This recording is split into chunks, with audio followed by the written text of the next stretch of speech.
Hello friends, AmyR here with Prairie Paper and Ink.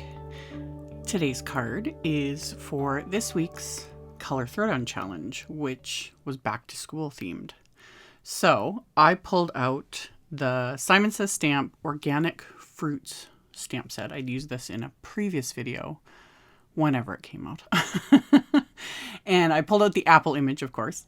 And I have some Neenah Classic Crest Solar White 80-pound cardstock. So I put that in my little mini MISTI, and I'm stamping the outline of the apple and just one of the leaves with Simon's Intense black ink. And then I decided, because as always I'm flying by the seat of my pants, to stamp the large A+ image. This is from the CZ Design Teacher Thank Yous set that actually just came out. Was it earlier this month?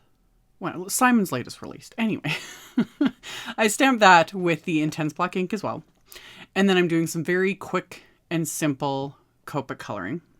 Again, this is for the Color Throwdown Challenge, which was like blue, red, and yellow. So those are the colors, I kind of chose. So I did yellows for the little A+ image.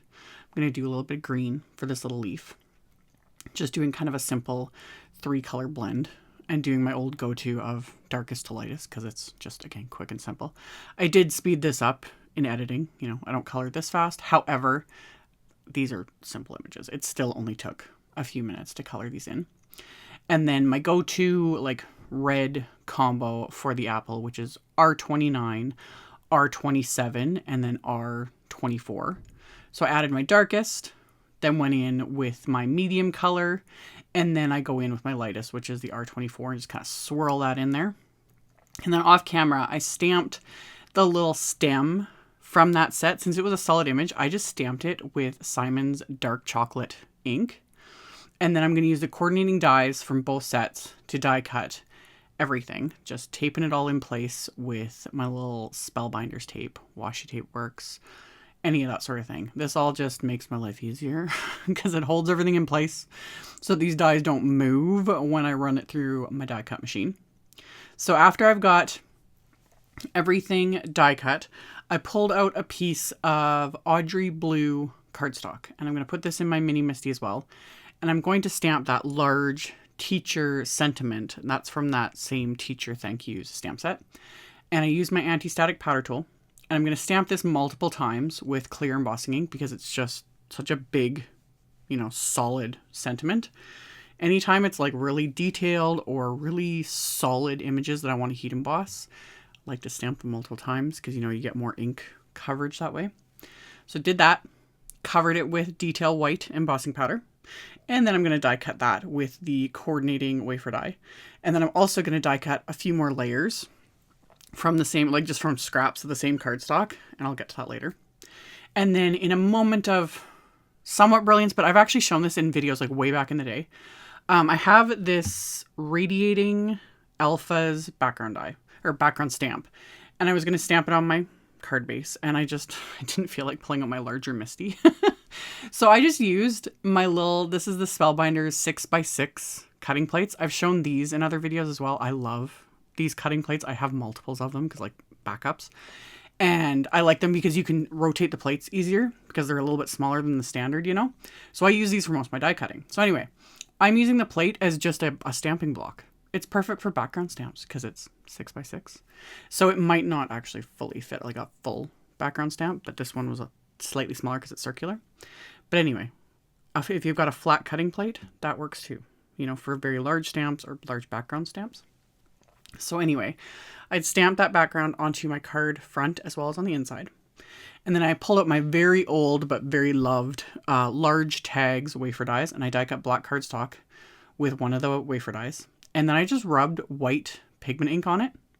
Not trying to be particular. And then I rubbed my fingers over it too to give it that sort of chalkboardy sort of look, when it gets a little dirty. Although it's getting to the point nowadays where fewer and fewer people are actually seeing chalkboards. In fact, in my kids' school, there's none. They've got smart boards and all the amazing tech and all that stuff. There is not a single actual chalkboard, I think, in that entire place.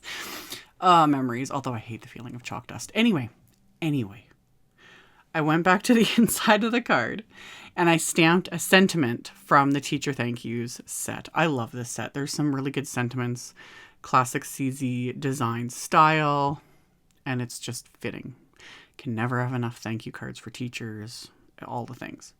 So I stamped the sentiment in black, and then I lined up this little solid apple image. There's two. There's one that's just solid, and then there's this solid one that has a little thank you on the apple, which I thought it was really cute. And I'm going to show a couple ways to do this. I actually was just going to stamp the whole thing in red, but I couldn't do it. I was like, no, I can't. Like, the leaf has to be green and the stem has to be like, So normally I would do this actually with just have the stamp on an acrylic block because I have more, what's the word? Like more leeway. But I wanted to show this on the MISTI. Plus, I'm glad I did it with the MISTI because then I could stamp it more than once because, you know, it does have a sentiment on it. But I inked up just the apple with Hot Lips ink. And you can see I'm just not fully closing the lid. And then that way I can see through the stamp, see where my ink pad is. I'm using basically the corner of the ink pad to ink up those areas. So that's one way to do, you know, multicolor stamping like this. And like I said, I've shown this in videos over the years, different things.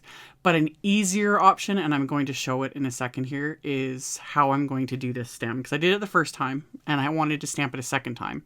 The stem was the most finicky because small area, large ink pad, also a very dark ink because I'm using that dark chocolate ink again.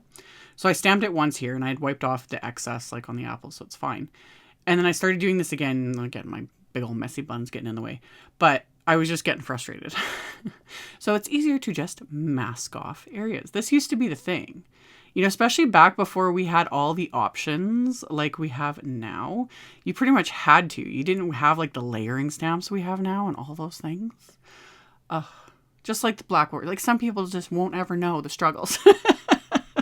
So anyway, I masked it with a tape, inked it up, pulled off the tape, stamped it. Good to go. Love it. So that finished off the inside. For the outside, I just pulled some baker's twine out of my stash, threw a bunch of strands through the tag, and then just tied them into place with a bow. Quick and simple, nothing fancy. It just ties in more of that red, plus it finishes the tag, because, you know, a tag, more often than not, if there's a hole in it, it just feels like something needs to be there. So, put that baker's twine in, and then I popped the tag up with some 3D foam dots just to give it extra dimension. And then I had die cut those other layers for that teacher wafer die so I could stack those together to give that more dimension. This is one of those cards where I was like, I am just gonna like pile it up right to the sky. So I did that, adhered the little elements to create my little apple, and then same thing, I'm gonna pop that up with foam dots. And then the teacher sentiment is going to need extra foam dots to actually fit it on here. Like I said, I stacked the dimension. Cards that I'm mailing, I usually don't put quite so much. But ones like this where I will be, you know, I'll include it with a gift. You know, those sorts of things. It's like, if I don't have to mail it, stack it up to the sky because the dimension is just wonderful. But if I was going to mail a card like this, I would most likely put it in a little bubble mailer, you know, just to protect it so it doesn't get completely smushed. So I adhered all the things, trimmed off the excess of the baker's twine, and then I used another oldie but goodie wafer die, which was the mini stars wafer die, and I die cut some yellow cardstock from that and adhered those onto the card base. And I also pulled out some little, these are the Trinity Stamps Crafty Love embellishment box, and I just love those little hearts. I have like from multiple brands, but this one has some of the larger ones as well. So I adhered those into place. And then as my final little bit of embellishment, I'm coating that little A+ with my Aqua Shimmer pen, which on camera looks like nothing, always. In real life, you can see it as you're applying it. So it's not like you're going in blind. But on camera, it just doesn't pick it up. But I will show at the end, like I always do with my flashlights. You can just see the bling. I thought that would really, it just gave it that little extra something. So yeah, that was the card. Just fun. Really fun. It's got some bling. It has dimension. I really like how that tag turned out with the white craft ink. That was kind of an afterthought. I was just going to keep it as black cardstock. But yeah, it all just came together. So as always, I will have a link below the video to my blog post. In my blog post, I'll link to the Color Throwdown Challenge if you guys are interested, because anyone can play along. It's just for fun. Just gets you thinking outside the box. I'll link to all the supplies I used, so you can check that out in the description box below the video if you're interested. Thank you all so much for watching and subscribing, thumbs upping, commenting. Hit that bell next to the subscribe button so you get notified when I post new videos, because I have tons coming. And I will see you all very soon in the next one. Bye!